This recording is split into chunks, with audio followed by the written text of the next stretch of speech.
Pernikahan Nabi SAW dengan Aisyah yang masih muda, beliau menikahinya pada bulan Syawal dalam usia 6 tahun.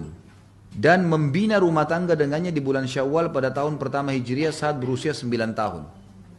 Nah di sini disebutkan di footnote nomor 24, ini menimbulkan banyak kecaman dari para kaum orientalis dan antek-anteknya tentang pernikahan Nabi SAW dengan Aisyah yang ketika itu masih berusia 9 tahun.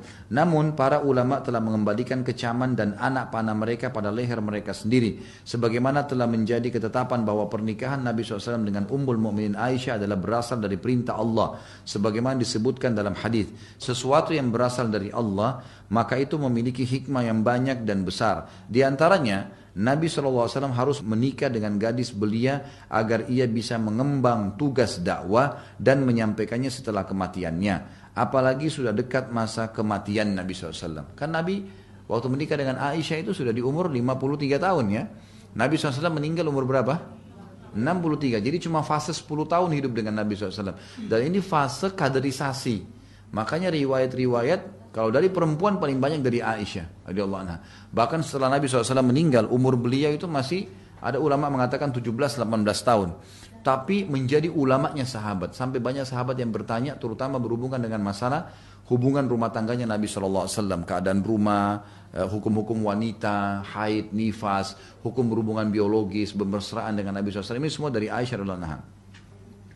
Ini salah satu di antara hikmahnya, sebab Ummul Mukminin Aisyah tergolong sahabat yang paling banyak meriwayatkan ucapan dan perbuatan Nabi SAW. Dialah yang menyampaikan kepada umat tentang kehidupan Nabi secara khusus berupa qiyamul lail, tidur, sholat, pekerjaan di rumahnya, kehidupan rumah tangga, dan banyak lainnya. Ini tidak dimiliki oleh seorang pun dari istri-istri yang lain seandainya ia berusia tua. Niscaya ia mati selang beberapa waktu dari kematian Nabi SAW. Bersamaan dengan itu pula lenyapnya mayoritas sunnah dan berita tentang kehidupan Nabi SAW. Jadi ternyata betul di antara istri Nabi SAW termasuk Aisyah ini istri Nabi yang paling lama meninggal dunia. Karena masih muda. Dan dengan itu umat banyak mengambil pelajaran dari Aisyah radhiyallahu anha. Beliau Nabi Muhammad SAW tidak menikah dengan satu gadis pun selainnya. Dan wahyu tidak pernah turun pada beliau saat berada di selimut wanita selainnya. Maksudnya pada saat berada di rumah wanita lain tidak pernah wahyu turun. Tapi kalau di rumah Aisyah wahyu sering turun. Gitu kan? Ini menandakan memang ada hukum tersendiri yang Allah inginkan pernikahan Nabi SAW dengan Aisyah.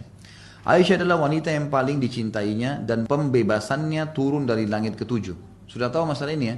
Jadi pernah waktu Nabi SAW pulang dari perang Bani Mustalik namanya. Perang ada satu suku namanya Mustalik. Itu Nabi SAW pulang ternyata waktu pasukan lagi istirahat. Aisyah radhiyallahu anha ini rupanya punya hajat. Orang zaman dulu maaf kalau buang kencing, mau buang air besar pergi ke padang pasir. Kan ini istirahat tengah padang pasir ya. Maka Aisyah pun radhiyallahu anha keluar dari gerandahnya. Waktu dia kembali pasukan sudah jalan. Sahabat ini pikir Aisyah ada di dalam. Karena 4 orang yang pikul jadi tidak terasa bebannya. Karena Aisyah juga badannya kecil gitu kan. Maka pada saat Aisyah radhiyallahu anha kembali di situ ternyata pasukan sudah jalan. Aisyah radhiyallahu anha pun turun duduk di atas sebuah batu gitu kan. Dan pada saat itu sudah turun ayat hijab. Maka beliau sudah menggunakan cadar gitu. Kata Aisyah, saya pun membuka cadar saya untuk menghirup udara gitu kan, lebih ini karena sambil menunggu orang. Ternyata di pasukan Nabi SAW ada satu sahabat mulia namanya Safwan. Safwan ini orang yang sangat mulia, orangnya tidak pernah ganggu-ganggu perempuan, orangnya baik sekali, gitu kan. Dan dia tugasnya karena amanah orangnya di pasukan itu Nabi SAW suruh dia terlambat. Jadi dia selalu terlambat, nanti pasukan jalan dilihat dia jalan terakhir. Nanti kalau ada pedang yang jatuh diambil, ada kendi air diambil. Tugasnya dia itu, ngumpulin barang-barang yang tertinggal. Baik. Waktu Safwan melihat Aisyah radhiyallahu anha dari jauh, kata Aisyah, dia pun mengenalku karena dia mengenal wajahku sebelum turun ayat hijab. Gitu kan? Maka dia pun berkata, Inna lillahi wa inna ilaihi raji'un. Lalu mendekatkan untanya ke arahku tanpa melihatku. Enggak memandang apa-apa nih. Dan Aisyah sudah paham unta itu disuruh duduk, maka Aisyah berarti disuruh naik ke atas. Karena Aisyah termasuk yang ketinggal di dalam perang ini, harus dibawa gitu kan. Maka Safwan punya tugas dinaikkanlah. Kata Aisyah, sepanjang jalan tidak pernah Safwan ngomong satu kalimat pun, saya pun tidak bertanya. Ini kadang-kadang ini sekalian pelajaran Bapak Ibu sekalian. Kalau tolong orang jangan tanya kamu kenapa terlambat, kamu di mana, nggak ada urusan. Sekalian kenalan, ini nggak ada. Nah iya, ini pelajaran. Karena kalau membantu orang ya bantu orang, gitu kan? Subhanallah, pasukan Nabi SAW istirahat di satu tempat lagi, ya kan? Di kejauhan. Nabi SAW biasanya kalau perang memang membawa salah satu dari istri beliau. Nah kebetulan waktu itu Aisyah yang ikut kan, radhiyallahu anha. Nabi SAW biasa kalau lagi istirahat, istrinya turun dari geranda, bantu siapin makanan, layanan seorang istri kepada suaminya. Maka Nabi SAW lihat tidak ada Aisyah. Mana Aisyah? Sahabat pergi ke geranda, wahai Aisyah, Ummul Mukminin, nggak nyaut. Berapa kali nggak nyaut, dibuka gorden nggak ada. Tersebar berita waktu itu, Aisyah ditangkap oleh musuh. Satu pasukan nih tersebar, gitu kan? Luar biasa beritanya tiba-tiba. Tidak lama kemudian sementara lagi tersebar ini, jangan sampai Aisyah diambil oleh pasukan, kita harus menyerang kembali nih dan seterusnya. Dari kejauhan, lagi siang bolong seperti ini, untanya Safwan jalan, Aisyah di atas. Safwan pegang. Ini kalau ibu-ibu nih, kalau bapak-bapak lihat pasangannya tiba-tiba begitu, di mobil ada sama orang lain. Langsung syaitannya berbicara. Padahal belum tahu masalah nih, gitu kan? Belum tahu masalah ini gini. Maka yang paling pertama dilakukan oleh pimpinan orang munafik Abdullah bin Abi Salul, mana bisa laki-laki perempuan jalan berdua ndak zina. Langsung vonis. Tersebar itu seperti virus di dalam pasukan muslimin, Aisyah berzina sama Safwan. Tersebar berita. Ada banyak orang-orang beriman kena nih fitnah ini, gitu kan? Waktu itu Aisyah tidak tahu apa-apa nih, nggak ngerti nol, nggak tahu apa-apa. Beliau pun akhirnya bilang, saya masuk ke pasukan, sementara mata-mata orang ini semuanya pada kaget karena sudah tersebar berita nih. Dan unta kan jalannya pelan, dari kejauhan berarti begitu tersebar berita itu ini makin dekat dengan pasukan makin tersebar nih. Ini kalau gosip ini luar biasa nih. Ini jangankan Nabi SAW, istri seorang ustadz selingkuh sudah heboh semua gitu. Ini apalagi istri Nabi, kacau balau semuanya. Dan ini pelajaran luar biasa Bapak Ibu sekalian. Maka yang terjadi pada saat itu Aisyah pun berkata, saya masuk ke dalam pasukan dan ternyata terdengar oleh telinga Nabi SAW kalau Aisyah berzina sama Safwan. Dan biasanya Nabi SAW kalau ada informasi apa-apa pasti wahyu turun nih, beritakan benar atau enggak, gitu kan? Benar atau enggak. Bayangkan Bapak Ibu sekalian, waktu itu wahyu terputus sebulan, nggak ada wahyu dari langit. Bagaimana posisi bapak-bapak sekarang kalau sampai istrinya dituduh selingkuh begitu? Ya kan? Orang buru-buru mengambil langkah. Lihat pelajaran buat suami, pelajaran buat istri. Luar biasa kejadian ini, gitu kan? Maka Aisyah mengatakan, saya pun melayani Nabi SAW seperti biasa. Saya tetap ceria sampai ke Madinah, gitu kan? Tapi perilaku Nabi sudah berubah, kata Aisyah. Kalau Nabi SAW datang ke rumah saya tidak seperti biasa. Ada perubahan, dia rasakan perubahan gitu. Kayak mungkin kalau istri tahu kalau suaminya cemberut, mungkin apa, dia tahu ini ada perubahan nih. Lalu Aisyah dengan adabnya apa? Perhatikan ibu-ibu. Kalau ibu-ibu kadang-kadang lihat suaminya berubah langsung. Kenapa kok berubah? Ada wanita lain ini macam-macam. Aisyah berkata, ya Rasulullah, kalau anda tidak ada hajat dengan saya. Ini lihat romantisnya dalam Islam nih. Lagi ada fitnah terjadi, ngomongnya masih santun. Kata Aisyah, ya Rasulullah, kalau anda tidak punya hajat dengan saya, izinkan saya pulang ke rumah orang tua saya. Kata Nabi SAW, baiklah. Diantar baik-baik sama Nabi SAW ke rumahnya Abu Bakar. Seperti biasa orang kalau ribut, diantar ke mertuanya. Tapi adabnya, Aisyah minta dengan baik, kalau anda tidak punya hajat. Bukan bilang, kenapa engkau marah, kenapa kamu begini. Tidak. Yang terjadi Bapak Ibu sekalian, kata Aisyah, kemudian saya pun pulang ke rumah orang tua saya tetap ceria. Nggak ngerti apa-apa nih. Beliau tidak ngerti apa-apa, subhanallah, gitu kan. Sampai datang seorang wanita dari Ansar yang datang melihat Aisyah, waktu datang disambut sama Aisyah, dipeluk, ngobrol, canda kayak teman lagi sama temannya, nggak ada masalah gitu. Perempuan ini rupanya merasa prihatin, lalu dia mengatakan, wahai Aisyah, wahai anaknya orang yang terpercaya, Siddiq, apa kau tidak dengar apa yang tersebar di Madinah? Kata Aisyah, tidak, sama sekali saya tidak tahu ada apa. Mereka telah membicarakan sesuatu yang buruk tentang kamu untuk kau di atas tunggangannya Safwan. Telah tersebar berita kau berzina dengannya. Kata Aisyah, tiba-tiba seluruh tulang saya jadi lemas, jatuh terduduk di lantai dan menangis sambil berkata, apakah mereka menyebarkan itu? Kata perempuan tersebut, iya wahai Aisyah, mereka menyebarkan itu. Apa kau percaya? Dia bilang tidak, saya tidak percaya. Saya tahu siapa kamu. Tapi di Madinah ini, satu Madinah sudah dua kubu nih, yang percaya dan yang tidak percaya. Kata Aisyah, saya pun menangis dan saya hanya berkata, ini sebabnya kenapa Rasulullah SAW berubah. Saya sudah mulai tahu nih, kata Aisyah. Semenjak itu saya menangis terus, gitu kan. Nabi SAW tunggu wahyu untuk memberitahukan ini benar atau salah nih, tapi sebulan gak ada wahyu. Nabi SAW coba beristihad. Hari demi hari berdoa, belum ada datang wahyu. Sampai puncaknya setelah sebulan, Nabi SAW sudah pisah rumah sama Aisyah. Gitu kan. Tapi mengunjungin iya. Gitu kan. Tapi di rumah sini. Maka setelah disampaikan oleh wanita dari Ansar tadi, Aisyah sudah merasa tahu, oh ternyata ini masalahnya. Nabi SAW rupanya waktu itu tidak mengunjungi Aisyah, tapi Nabi SAW lagi mengumpulin sahabat dari sahabat Muhajirin dan Ansar di masjid beliau. Lalu beliau mengatakan, kenapa ya ada orang yang menyakiti aku di keluargaku, menuduh keluargaku sesuatu yang tidak benar dan aku tidak tahu kecuali kebaikan darinya, dan menuduh salah satu sahabatku, maksudnya Safwan, orang yang sangat takwa kepada Allah. Kenapa ada orang sebarin berita ini nih? Semua orang di Madinah tahu penyebarnya adalah kepala munafik, Abdullah bin Abi Salul. Tapi adabnya Nabi, Bapak Ibu sekalian dalam Islam begitu. Kita kalau benci pun sama seseorang, jangan sebutin namanya. Nabi SAW tidak bilang, ini si fulan nih, enggak. Padahal Nabi SAW, Nabi, Raja, bisa ambil keputusan pada saat itu. Mungkin kalau Raja sekarang itu main hukum sembarangan saja gitu kan. Lalu rupanya sahabat ini sudah tahu nih, siapa yang dimaksud.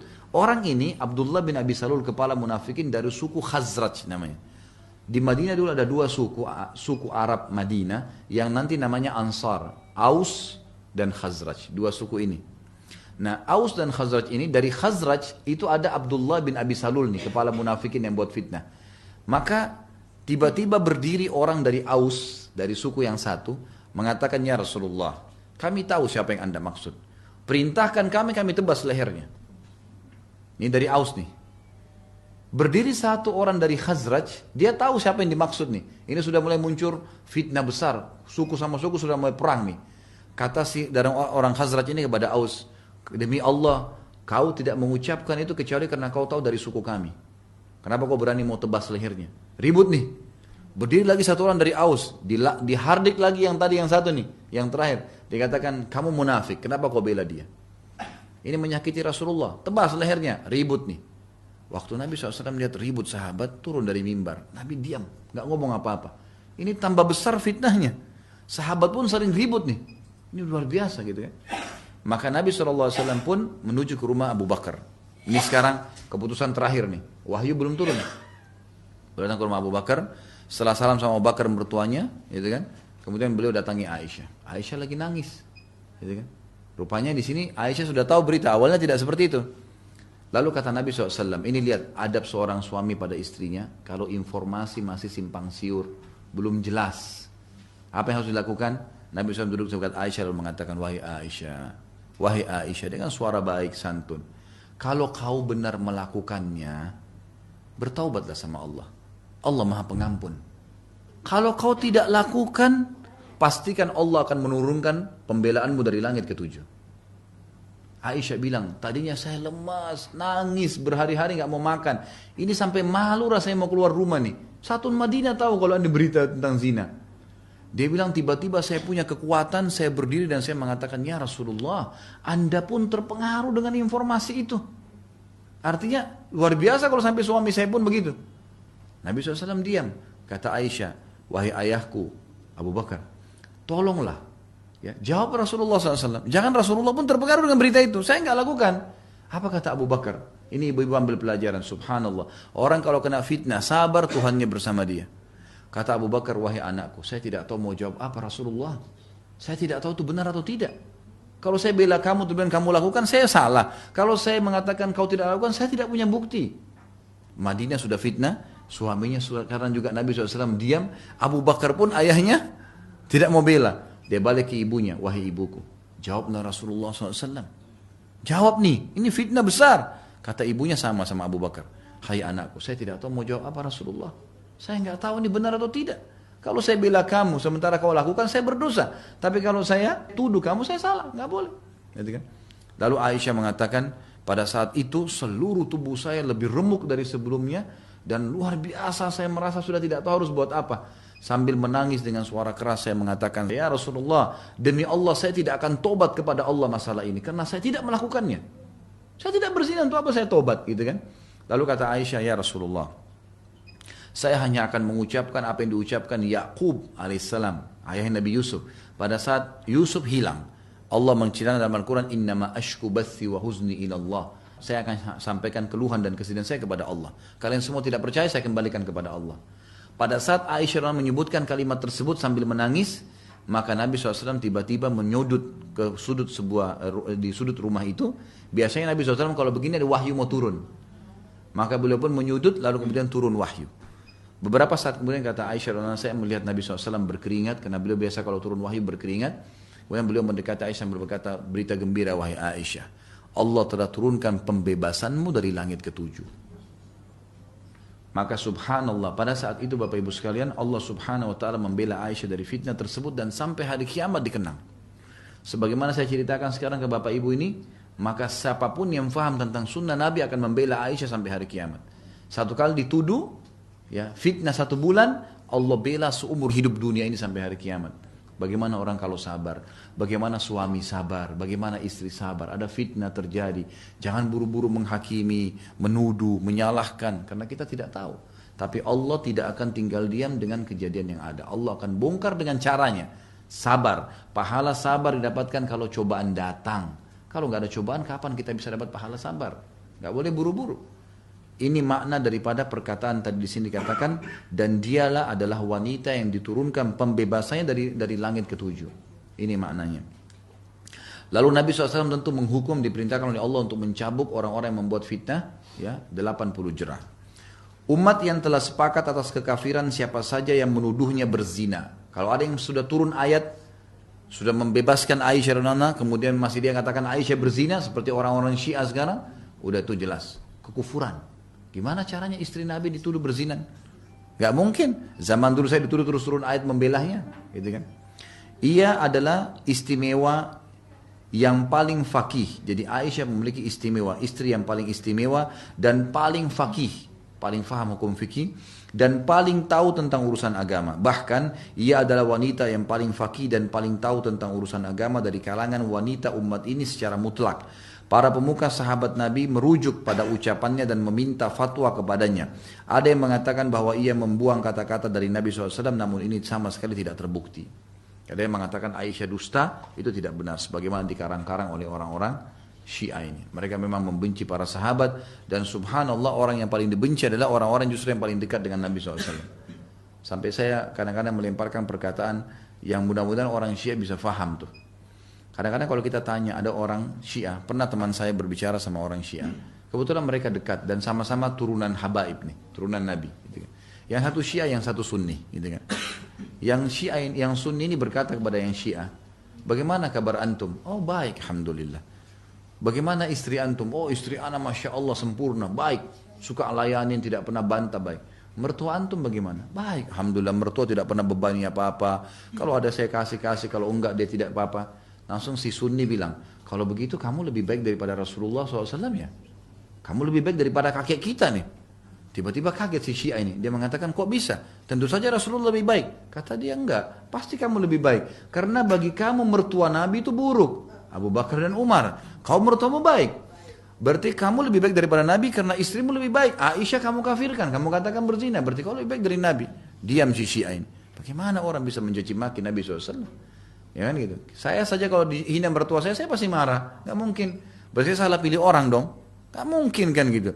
Jadi ini semua pemahaman yang keliru radhiyallahu anha terhadap Aisyah radhiyallahu anha. Ini perlu diketahui.